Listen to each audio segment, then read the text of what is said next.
Hello, welcome back to Caravan Escapades. I hope everybody's keeping safe and well.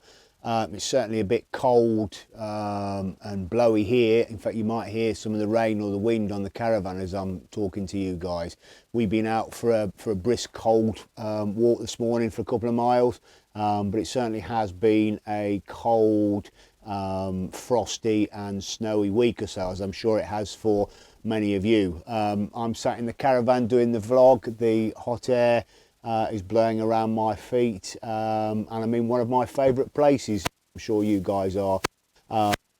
It must be frustrating, certainly for a lot of you, not even being able to get to your caravan or stop in your caravan during lockdown. We've been able to thankfully bring it home, put it on the drive, and we have been spending a little bit of time in here. We've slept in here, we've come away, just a bit of a sort of chill out space, that sort of stuff. Hopefully soon though we'll all be able to get out in our caravans. In fact, we've made our first tentative booking for UK campsites this year. We've booked Bridlington Caravan and Motorhome Club site for the end of July. And also Inkleborough Fields, I think that's Fields in West Runton, and again a caravan over in Norfolk. So if you do manage to get away to those, what we'll do is we'll do a vlog. We'll do our first travel blog, which will be great, so we can start varying up the vlogs, and we'll bring that to you. So what I want to talk to you today about is Wi-Fi in your caravan. There are various different ways you can do this, and what I'm going to go through is the way that I do it. Some of you might see this as controversy and think, well, you know, you're on holiday, why do you need Wi-Fi while you're away? And I'll agree with many of you. Reason for me having Wi-Fi while we're away is I run my own business, and as much as I would like to shut off for a week or 2 weeks when we're away in the caravan, unfortunately I can't. So I need to be able to at least occasionally check emails, do the odd video call, send some files, log into our system at work and do that. So that's why I do what we do and why we connect to the Wi-Fi. Previously, in fact I still think I have a subscription, is to the Caravan and Motorhome Club Wi-Fi network on their sites, but to be honest I found that incredibly poor, very hit and miss, and you can only get one device connected to their Wi-Fi network at any one time, so it was rather frustrating. And with ourselves, again, if it's a cold, wet evening, what we like to do is put the television on. The television isn't the be all and end all, but certainly like to put the television on, watch YouTube channels. So we stream through a Fire Stick into the TV, so again we need the Wi-Fi for that, and we found that the caravan Wi-Fi was very lacking. What we have done in the past is turn our phones into a hotspot, and you know what, that doesn't work too bad actually, but you're using the data allowance on the actual subscription or the contract you have with that mobile phone network, which might be fine, but again, with me using my mobile phone for work and things like that, sharing documents, all the rest of it, that was becoming a bit of an issue. So what I wanted was our own independent Wi-Fi network for the caravan. I did a little bit of research and looked around, and what I came up with is this, which is the Netgear Nighthawk M1. I think it's their entry level or one of their very sort of early mobile router devices. Now with the Nighthawk M1, what I use is I use a mobile SIM with its own dedicated data on it, so it's purely data only mobile SIM. I have that with the 3 network. There are many others out there, and I think it's been discussed many times on different ones. I believe some people have said the best for overall coverage in the UK is EE. 3 is not too bad, but certainly if you Google best data coverage mobile network in the UK, you'll get quite a few answers and you can make up your own mind. What I like about this Netgear Nighthawk is that it has its own battery. The battery lasts for 4 hours, but it also has its own USB power source, so you can plug it in and leave it permanently switched on. It also has a point for a network connector, so you can actually hardwire either another network switch into there, or a laptop or something straight into the router itself, so you're not having to rely on wireless. And it works pretty well in most situations. I get a good signal, get a good up and download speed, but if you find in the Caravan it's not as best as it could be, you can add an additional aerial, and I'll show you what we've done in a minute. But there are two, I don't know how well you can see that, there are two very small aerial points here and here, where you can connect external mobile antenna to help boost the signal into the router. Very easy to use. Just hold the button on the top and it powers up. So it's powering up. It takes a moment to power up. What I did find with this, and you can go into the settings, because what I do is like to sort of just leave it switched on when we're away in the Caravan. What I did find is that if you left it switched on, it powered itself down after an hour or so if it wasn't being used. So I managed to go into the settings. What we do is we keep it connected to its own power source while we're in the Caravan. At least we can go out, come back, that sort of stuff, and we're not having to restart or reconnect to the router. So you get a couple of displays on there showing you what devices are connected and how many different devices are connected, what your data rate is, all that sort of stuff. I might take some photographs of that.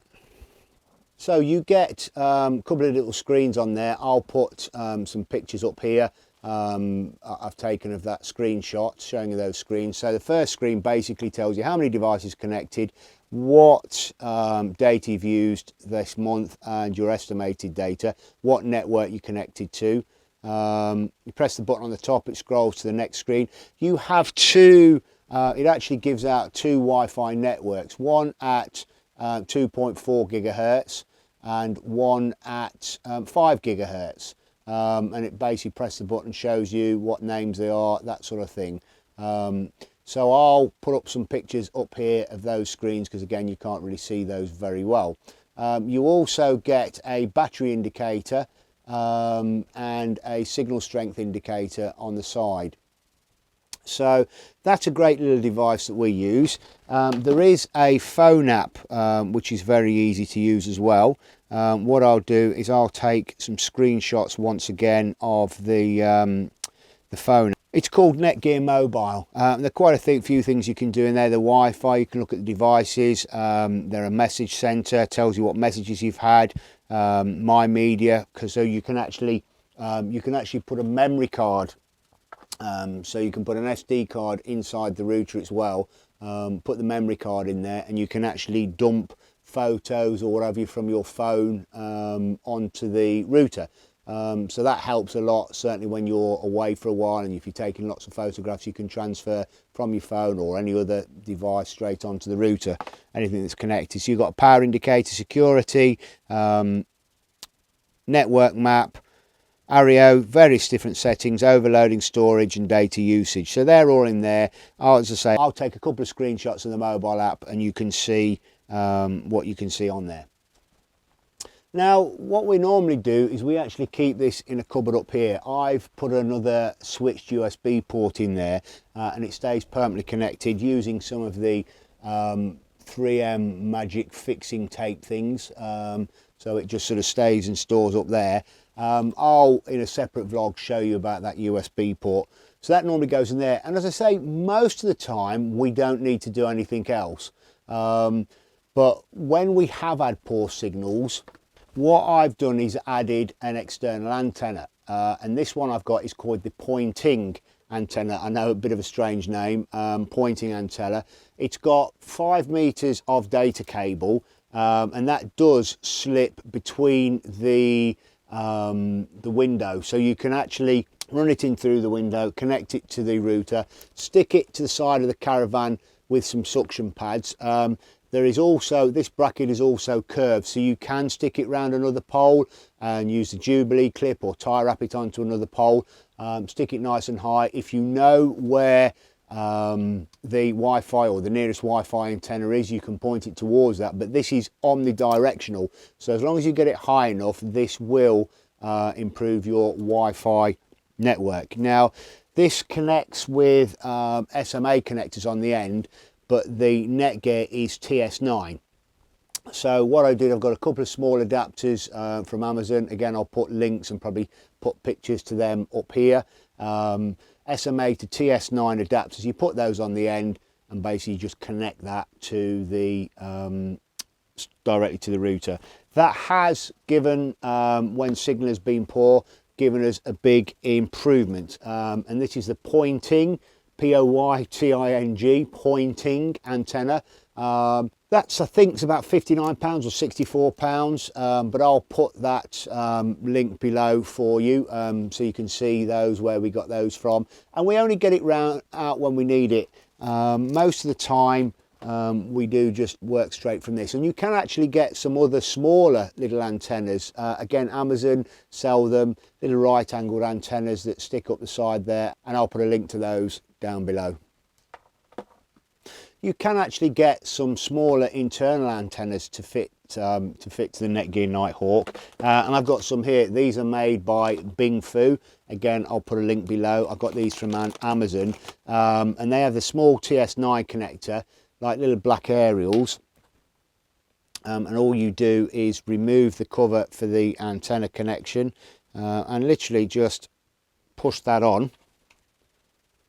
Do this one as well.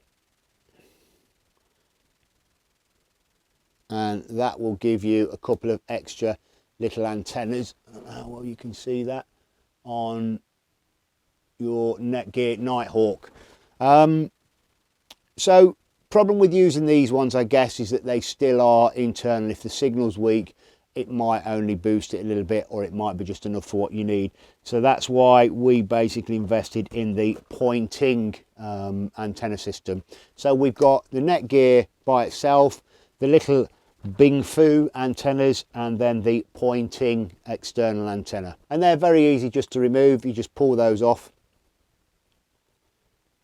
and put the covers on, and job done. So the Netgear Nighthawk is a good all-round mobile router Wi-Fi device that we use, and we found it pretty good. Not particularly cheap. I think at the moment the M1 comes in at around about £240.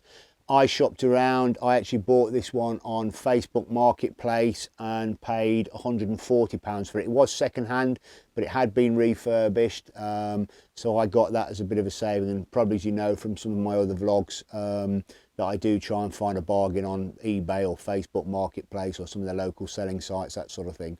So you can find them a little bit cheaper. It really depends how much you want or need usable Wi-Fi while you're away in the caravan.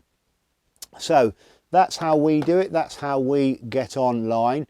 Hopefully you've enjoyed that vlog. Thanks very much for stopping by. Please don't forget to like, subscribe and share. Certainly your likes and subscriptions help promote the site. Gives me a bit of a buzz as well when we get the likes. Please comment below as well, guys. I mean, if you use a different setup or you'd like to ask any questions about the Wi-Fi, comment below. So that's another one from Caravan Escapades. Stay safe. Until the next time, goodbye.